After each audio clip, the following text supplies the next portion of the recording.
Cooper Kupp doing a mini media tour on Friday. It was on First Take on ESPN. Here's what Cooper Kupp had to say about the potential return of Odell Beckham Jr. to the LA Rams.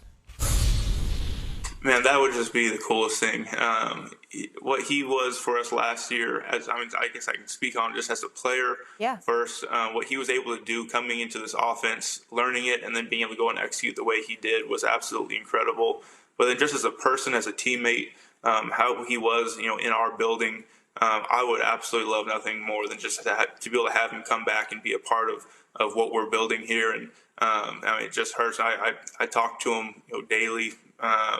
Be able to keep up with him. Would love to have him back, and there's a lot of stuff that has to be worked through because of just how terrible is the unfortunate situation where he was going to have an unbelievable game that Super Bowl.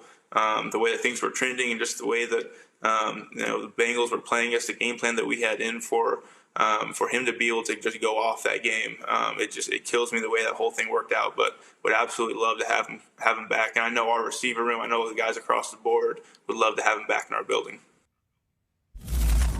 Oh, they'd love to have him back on, and I'm saying they, the organization, on their terms, because the problem is that damn ACL tear. It goes out non-contact during the Super Bowl. He's on track to be the MVP. It would have been Odell Beckham Jr., not Cooper Kupp, if the game continues to track the way that it did. And still had a long way to go. Who knows? Maybe Kupp and Beckham would have neutralized each other and Aaron Donald would have been the rightful winner of the MVP award. But regardless, Beckham was on track to have a special game.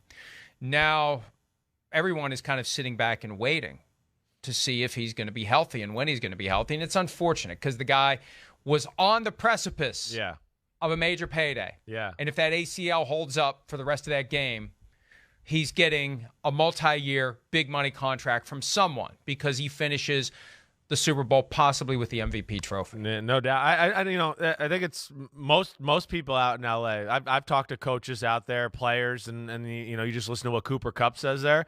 They all, almost all the same thing. When OBJ comes up, they go, oh, he was going to be the MVP. And that's coming from the Rams because you kind of heard Cooper Kupp. He went down the road there a little bit. They had a feeling the Bengals were going to play them a certain way.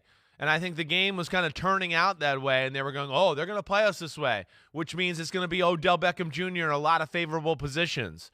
And, yes, whether I've talked to Kevin O'Connell, McVay, a few other players out there, and they've all been like, oh, he was going to win MVP. The game is going to go right to him. So it is a shame that way. Again, though, here we are, evidence number 7,442 that Odell Beckham Jr. is not a jerk. He's not. Here you see, again, Cooper Kupp, Mr. Team Guy, ultimate guy. Hey, I'm all for the team. Loves Odell Beckham Jr. So it is. It's just going to be about the sweet spot. We've never heard anything other than they love him. And again, we're going to talk about it in Cleveland. They kind of still like him there too, apparently. But they got to find the sweet spot for the money, like you talked about, because I can't imagine he's going to be ready to go, within the first quarter of the season. Maybe the halfway point, but I don't think it's going to be any time before that. It's just a shame, and we've heard for 30 years now, really since the arrival of the free agency dynamics and the salary cap. The NFL is a what have you done for me lately league. It isn't. It's what are you doing for me right now and what can I expect you to do for me tomorrow? Because lately what Beckham has done for the Rams was good, but you get the injury and lately doesn't matter. What matters is when are you healthy? When can I count on you? What return am I getting on this investment? And that's the risk. And it's unfortunate. It's unfair. I'm not saying the Rams are doing anything wrong. They would be going above and beyond the norm if they would sign Odell Beckham Jr. to a lucrative contract without knowing when he's going to be healthy. They would derive some benefit from doing so, I believe. I'm not going to say they're wrong for not doing it, but I think it would be very right and very wise and prudent for them to do it. Because there's a chance they wait long enough that one of these other teams says, we'll take him and we'll offer him more money than you are. And I don't think it'll be the Browns. Yeah. But the idea that Myles Garrett, who pushed for Jadeveon Clowney to come back to Cleveland, and he did, is pushing for Odell Beckham Jr. to come back. And people would say, well, why would they do that? To just release the guy? Well, that was because of the whole Baker Mayfield thing. Now that Mayfield's on the outs, you could bring back Beckham. Wouldn't that be beautiful? And wouldn't that be the ultimate middle finger by the Browns to Baker Mayfield? The moment he's gone, they bring back OBJ.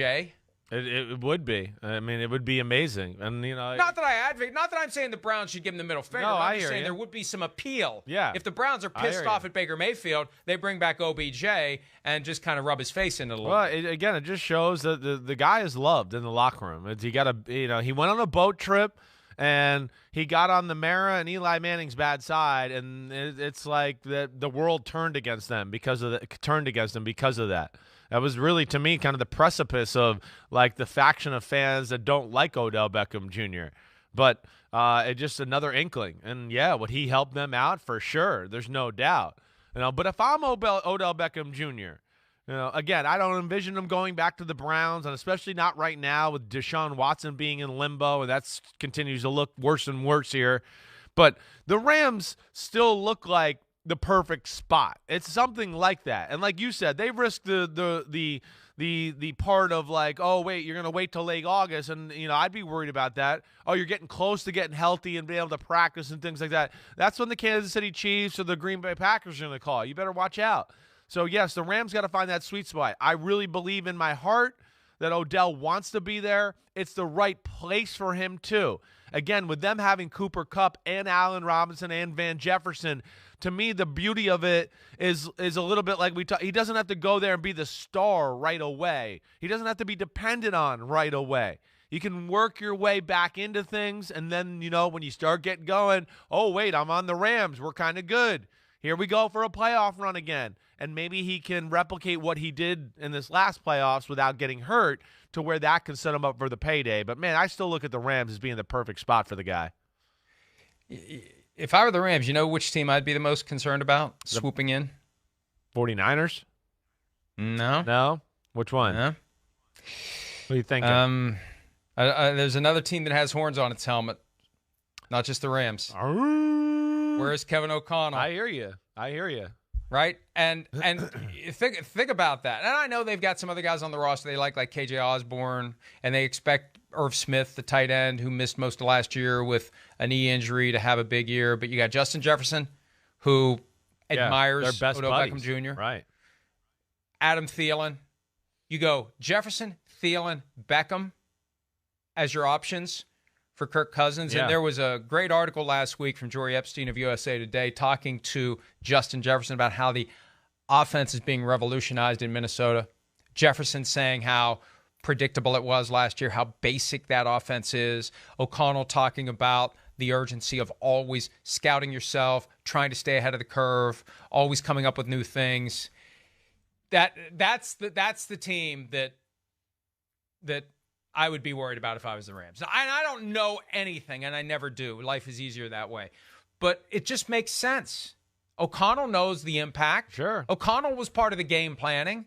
And you pair Beckham with the guys they already have. Yeah, I know. And Cousins, you give Cousins enough time to throw the ball, that offense all of a sudden becomes one of the most explosive in the league if he's healthy and when he's healthy. The last time he had the ACL tear, it took him 11 months to get cleared. And I think that's probably the heart of the concern that teams have right now. Yeah, I understand that. That would scare me for sure, definitely.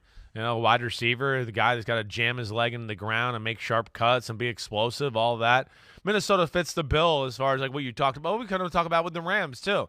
There's not going to be tremendous pressure right away when you come back to go, oh, you got to perform and be the guy.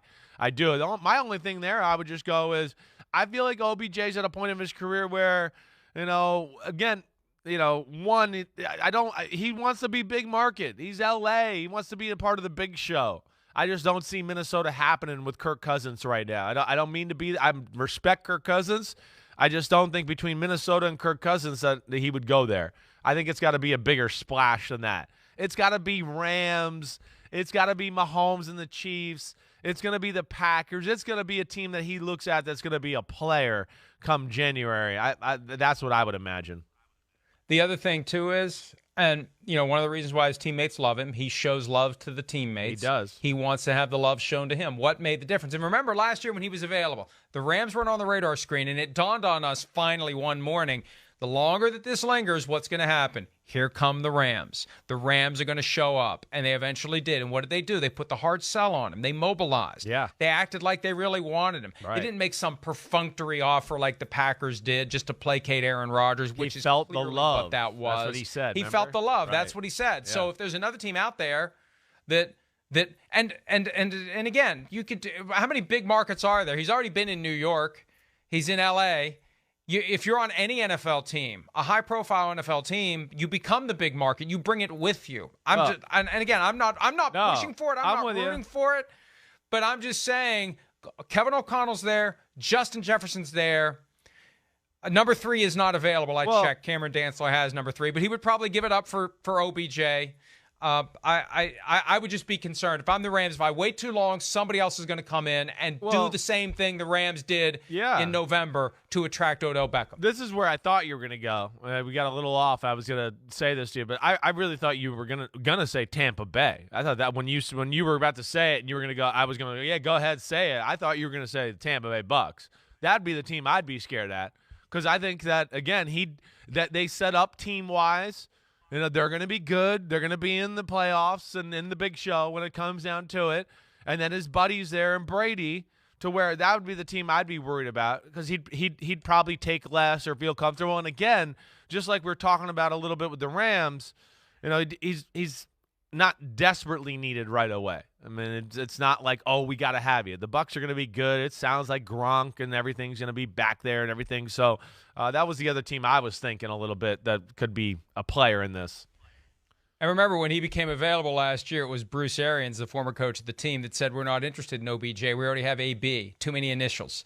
Well, AB's gone. So OBJ and BA is gone. Yeah, right. AB and BA are gone. Yeah. So maybe TB12 minus AB and BA equals OBJ. Because that's the other thing, too. It's the Brady connection. Right. He was obsessed with the Patriots. Right. He was obsessed with Brady, and that Brady connection is there. The Patriots also would be on the radar screen because they were last year very quietly. Yes, right. Yeah, I would think so. That would be a team that I'd watch out for. And, I mean, again, I think the 49ers would be another team I'd watch out for, too, because they'll fit that mold. As far as, going to be good, creative offensive coordinator. I think there's been interest there in the past between the 49ers and OBJ. So he's going to have some places to go here. It's just going to be about the money and where he's comfortable. And, yes, where teams are comfortable and paying him. And to your point, when they think he can be back and ready to go and really contribute to the football team. We did mention the Browns and Myles Garrett. He is trying to show the love. He understands what it takes to get through to Odell Beckham Jr., taking that case to Instagram. There it is. Come home. The fellas miss you.